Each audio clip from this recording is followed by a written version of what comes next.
Jadi di sini saya akan menjelaskan tentang pengertian angket.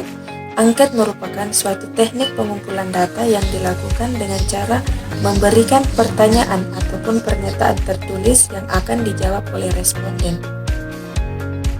Fungsi dan tujuan angket.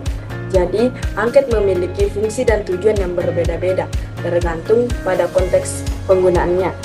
Secara umum, fungsi angket adalah sebagai alat pengumpul data dalam asesmen non-tes, berupa serangkaian pertanyaan atau pernyataan tertulis yang diajukan kepada responden untuk menghimpun sejumlah informasi yang dibutuhkan dalam proses bimbingan dan konseling. Tujuan angket antara lain untuk memperoleh data dan latar belakang responden, menggali teori-teori dasar dan konsep yang telah ditemukan oleh para peneliti, mengikuti perkembangan penelitian dan dalam suatu bidang, dan menghimpun informasi-informasi yang relevan dengan kepentingan penelitian. Penggunaan layanan angket atau survei biasanya dipengaruhi oleh beberapa faktor.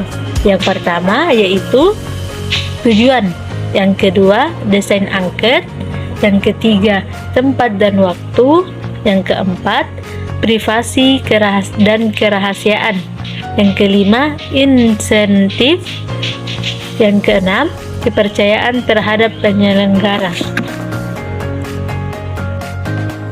Jenis-jenis angket ada 3, yaitu yang pertama berdasarkan bentuk pertanyaan atau pernyataan yang terbagi menjadi 3, yaitu angket terbuka atau open questionnaire, yang kedua angket tertutup atau closed questionnaire, yang ketiga angket semi terbuka atau open semi questionnaire.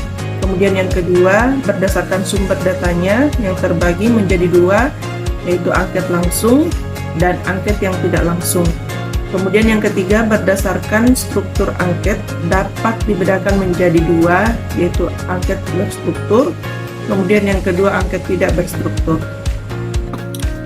Selanjutnya, saya akan menjelaskan bagaimana cara merancang angket, yaitu yang pertama, menentukan tujuan yang akan dicapai dari penggunaan angket. Yang kedua, mengidentifikasi variabel yang menjadi materi angket, isu persepsi peserta didik tentang pengasuhan orang tua, kebiasaan belajar, minat kegiatan ekstrakurikuler, dan sebagainya. Yang ketiga, menyusun kalimat-kalimat pertanyaan atau pernyataan yang mewakili setiap indikator. Yang keempat, lengkapi angket dengan identitas responden. Yang kelima, suatu item jangan menanyakan 2 hal sekaligus atau pertanyaan ganda. Yang keenam, perumusan angket jangan mengandung petunjuk tentang jawaban. Kami itu kelebihan dan kekurangan angket. Yang pertama itu kelebihan angket, tidak memerlukan kehadiran peneliti atau peneliti hanya memberikan angket kepada responden untuk dijawab. Dan kedua itu mampu dibagikan secara bersama-sama kepada seluruh responden. Yang ketiga itu waktunya fleksibel tergantung waktu senggang responden. Yang keempat itu dapat dibuat anonim atau tanpa nama sehingga responden tidak malu dalam menjawab pertanyaan yang diajukan. Yang kelima itu pertanyaan dapat distandarkan.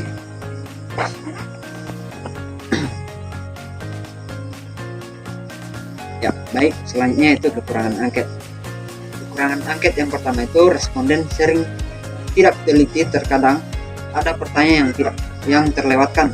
Yang kedua itu responden sering tidak jujur meskipun anonim. Yang ketiga itu kuesioner sering tidak kembali apabila dikirim lewat pos atau jasa pengiriman lainnya. Yang keempat itu responden dengan tingkat pendidikan tertentu kemungkinan kesulitan. Terima kasih.